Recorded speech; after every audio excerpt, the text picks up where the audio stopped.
इसी अहम टॉपिक पर बात करने के लिए हमारे साथ मौजूद है मारूफ साइकेट्रिस्ट डॉक्टर उसामा बिन जुबैर साहब। उसामा साहब, welcome Pakistan, good morning. Doctor साहब, ऑनलाइन गेम्स और हम देखते हैं कि चैट प्लेटफॉर्म्स बच्चों की जहनी और जिस्मानी सेहत पर असरअंदाज हो रहे होते हैं। ये किस तरह से नेगेटिव इम्पैक्ट क्रिएट कर रहे होते हैं और किस हद तक बच्चों के लिए खतरनाक हो सकते हैं? अच्छा, मैं जब आज आ रहा था प्रोग्राम के लिए तो मेरी गाड़ी में एक गाना चल रहा था, तुझसे नाराज नहीं जिंदगी हैरान हूँ मैं, वाह। तेरे मासूम सवालों से परेशान हूँ मैं। तो ये जो ज़िंदगी हम पे नए नए सवाल डाल रही है ना 21वीं सदी में, कि ज़माना इतनी तेज़ी से तरक्की कर रहा है, नई नई चीज़ें आ रही हैं और हमें इनसे बाउंड्री सेटिंग करनी नहीं आ रही कि किस चीज़ का कितना इस्तेमाल करना है, कितना नहीं करना। और जिस तरह भी आप लोगों ने बात की ना, excess of everything is bad. पहले तो गुड और बैड का तायुन करना है कि एक्सेस बैड है या थोड़ी सी भी बैड है। अब ये देखना है कि जिस तरह ड्रग्स होती हैं, हीरोइन है, आइस है, वो थोड़ी भी नहीं जा सकती। बहुत से मुल्कों ने टिकटॉक और कुछ ऑनलाइन गेम्स पक्की बैन की हुई हैं कि उनका थोड़ा सा यूज भी अलाउड नहीं है। सो इनके बच्चों के जहन पे भी असरात होते हैं, जिस्म पे भी असरात होते हैं। और फिर जो वर्ड है ना बच्चों, ये भी डिफाइन करना जरूरी है कि आप 6 साल के इंडिविजुअल की बात कर रहे हैं या 16 साल के इंडिविजुअल की बात कर रहे हैं। अभी ये जो क्लासिफिकेशंस है ना, ये बड़ी नैरो करनी पड़ेंगी। 3-3, 4-4 साल के गैप से तो अब जनरेशन गैप आ रहा है कि मुझे बहुत सारी चीजें नहीं पता जो मेरे से 2 साल छोटे लोगों को पता है। तो इसलिए ये मामला बड़ा गंभीर और कॉम्प्लिकेटेड है। अच्छा उसामा साहब, ये जो बच्चे, आपने कोई ऐसे केसेस देखे हों जो गेम्स खेलते हैं, ऑनलाइन गेम्स खेलते हैं और अगर हद से ज़्यादा खेल लेते हैं तो उनकी नेचर में क्या तब्दीली आ सकती है, या गुस्सा या चिड़चिड़ापन या नफ्सियाती अलामात जो जहनी तनाव का शिकार हो जाएं? जी अच्छा, इस सवाल के भी 2 पहलू हैं। एक तो हमें पता है कि दिमाग में जो कुछ भी होता है, it's all about chemicals in brain. दिमाग के केमिकल्स की रेगुलेशन होती है जो बचपन से न्यूरॉन्स से निकलते हैं और आपका एक सेट पैटर्न होता है। तो एक तो आप अपने न्यूरॉन्स को और न्यूरॉन से निकलने वाले केमिकल्स को जब गेम के जरिए रिपीटेडली स्टिमुलेट करते हैं, बार बार छेड़ते हैं, तो फिर उनका निज़ाम हिल जाता है जिस तरह ड्रग्स यूज करने वालों का हिलता है। सो आर्टिफिशियली आपने अपने ऊपर कुछ चीज़ें इम्पोज की जिससे आपके ब्रेन की केमिस्ट्री ऑल्टर हुई। So it's very biological and very scientific. दूसरा मामला ये है कि बच्चों का जहन, हम कहते हैं, वो मुहावरा भी है ना, स्लेट की तरह होता है। उस पे जो चीज़ आप प्रिंट करेंगे वही आपको फोटोकॉपी होके मिलेगी।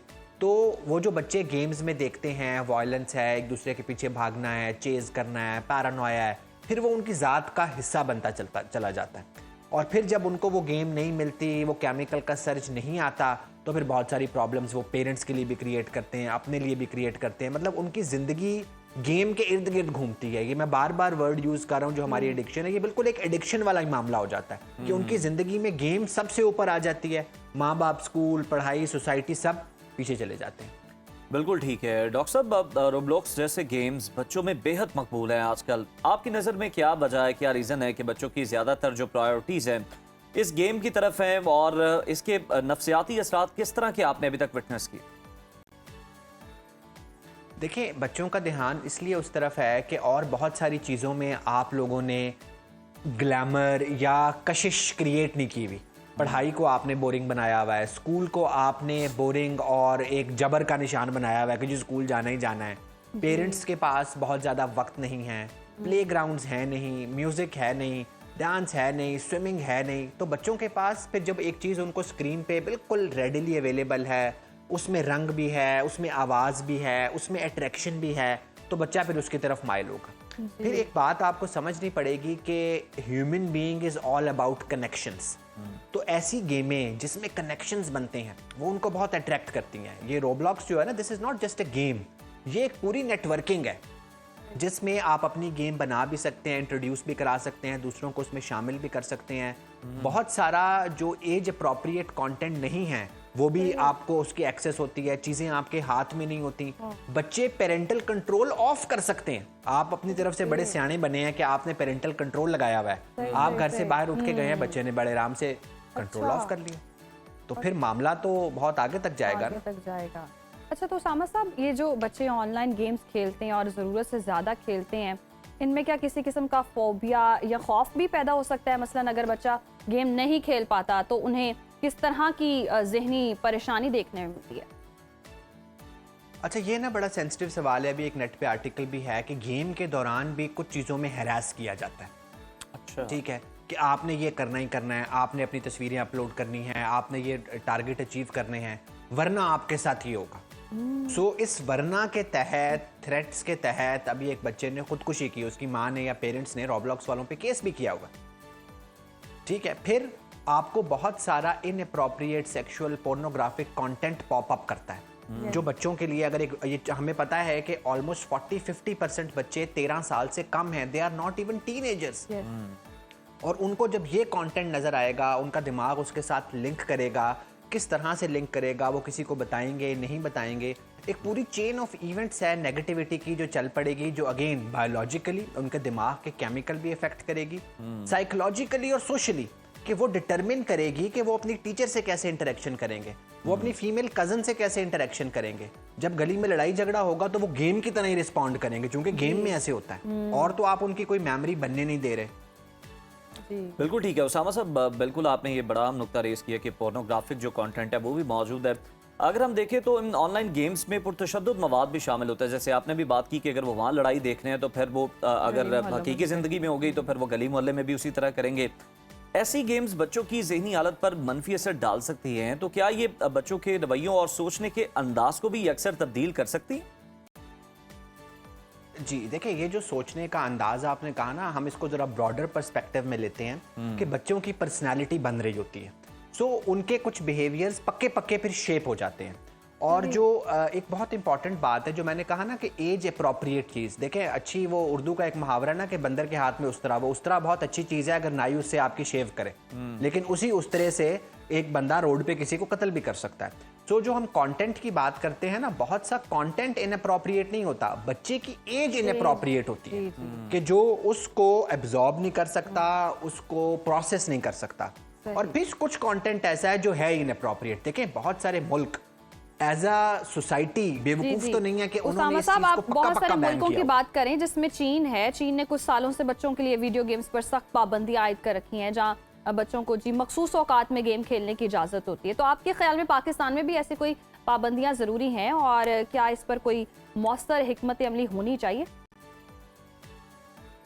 जी अच्छा, अब आप हिकमत अमली की तरफ आ रही हैं तो हम दो तरह के सोल्यूशंस पे जाएंगे। एक वो सोल्यूशन है जो गवर्नमेंट से हम अपील कर सकते हैं कि आजकल जिस तरह चीफ मिनिस्टर मरीम नवाज भी बहुत एक्टिव हैं, ये साइबर क्राइम के रूल्स बन रहे हैं, ख़वातीन को प्रोटेक्शन मिल रही है, इस तरह ये जो ऑनलाइन गेमिंग्स हैं और नेटवर्क गेमिंग्स हैं, इनके तहत भी बनने चाहिए। देखें, आप मेरे कहने पे ना करें, आपके कहने पे ना करें, एक कमेटी बिठाएं कि ये ओवरऑल बच्चों के लिए नुकसानदेह है, सोसाइटी के लिए नुकसानदेह है, तो इसको पक्का बंद करें। ये एक खास उम्र से कम बच्चों के लिए नुकसानदेह है तो इस पे रूल्स एंड रेगुलेशंस करें। तो ये पॉलिसी मेकिंग मेरा आपका काम नहीं है, मेरा काम बीइंग टेक्निकल एक्सपर्ट ये बताना है कि ये किस किस तरह से हार्मफुल है। आपका काम बीइंग मीडिया चैनल मेरी बात को उन तक पहुंचाना है, पॉलिसी मेकिंग उन्होंने करनी। So this is one aspect. Second aspect is के बीइंग पेरेंट्स। डॉक्टर साहब आपने बिल्कुल आपने ये पॉलिसी मेकर्स के लिए तो ये मैसेज दे दिया है कि उन्हें क्या करना चाहिए। वालिदैन के लिए आप क्या सजेस्ट करेंगे कि वो अपने बच्चों की ऑनलाइन सरगर्मियों पर किस तरह नजर रखें? जिस तरह आप बता रहे हैं कि पेरेंटल जो कंट्रोल है उसको भी बच्चे ऑफ कर सकते हैं, तो इन गेम्स की आदत से बचाने के लिए कौन सी मौसर हिकमत अमली होनी चाहिए कम उम्र बच्चों के? अच्छा देखिए, सबसे पहले तो मैं हमेशा बात करता हूँ जिसपे कुछ पेरेंट्स मुझसे नाराज भी होते हैं कि मान लें कि गैजेट्स आ गए हैं, इनको एक्सेप्ट कर लें कि ये हैं और बच्चे यूज भी करेंगे, क्योंकि आप भी हर वक्त मोबाइल पे लगे होते हैं तो बच्चे भी यूज करेंगे, ठीक है। जब इसको मान लेंगे तो फिर एक फैमिली मीडिया प्लान बनाएं कि जी ये टाइम है जिसपे सारे मिलके फोन यूज करेंगे और सारे इकट्ठे बैठेंगे। देखिए, एक बच्चा जो 16 साल से कम है, 12 साल से कम है, कोई जवाज नहीं है कि वो अकेला कमरे में बैठ के आईपैड या फोन यूज करे। वो लाउंज में बैठे हुए, सारे बैठे हुए, आप एक नजर डालते जाएं कि देखिए एक्टिवली भी बच्चों को हैरास ना करें कि हमने तुम्हारे पे नजर रखी हुई है। बहुत सारी चीजें उसामा साहब यूं कह लें कि बहुत सारे अभी भी पेरेंट्स हैं जो बच्चों को इंडोर आउट एक्टिविटीज के अलावा आउटडोर एक्टिविटीज में बहुत ज्यादा एंगेज रखते हैं, दीगर स्किल्स सिखाते हैं, या उस तरह से कोई ना कोई ऐसे पेरेंटिंग हो के इनसे बचा जा सके। देखिए, एक तो ना पूरा पेरेंटिंग में कुछ चीजें पैसिव होती हैं, कुछ एक्टिव होती हैं। बच्चों का माइंड जो है ना वो एक बड़ा ब्लॉसमिंग माइंड है, उसमें एनर्जी है। अगर उस एनर्जी को आप पॉजिटिवली यूज नहीं करेंगे तो वो परेशानी बेचैनी में कन्वर्ट होगी। सही। सो एक तो आपका आउटडोर प्लान होना चाहिए, टाइकोंडो है, फुटबॉल है, जी। क्रिकेट है, बहुत सारी चीजें हैं जो आउटडोर हो सकती हैं, तो अपने साथ जॉगिंग पे लेके जा सकते हैं। सही, फिर जी। एक इंडोर प्लान भी देखिए, कोई भी आउटडोर प्लान आईपैड और फोन को आजकल खाएगा नहीं, आईपैड और फोन आएगा ही आएगा। सो उसको एक्सेप्ट करें, पूरे घर का एक प्लान बनाएं। और 13 साल 12 साल से कम उम्र बच्चा तो कोई बात ही नहीं है कि आपने उस पर नजर नहीं रखी हुई। आप एक कानी आंख से उसको देखते रहें कि वो बैठ के क्या खेल रहा है। फिर उसके आईपैड पे या फोन पे पासवर्ड नहीं होना चाहिए। देखिए, प्रिवेसी की भी एक एज है कि हमने ये बात, आखिरी एक बात करूंगा कि do modernize but do not westernize. Modernize होने के नाम पे एक 10 साल के बच्चे ने फोन पे पासवर्ड लगाया हुआ है और आपको कुछ नहीं पता। देखें, प्रिकॉशियस प्यूबर्टी आ रही है, बच्चों की बलूगत जल्दी आ रही है ये कंटेंट देख के।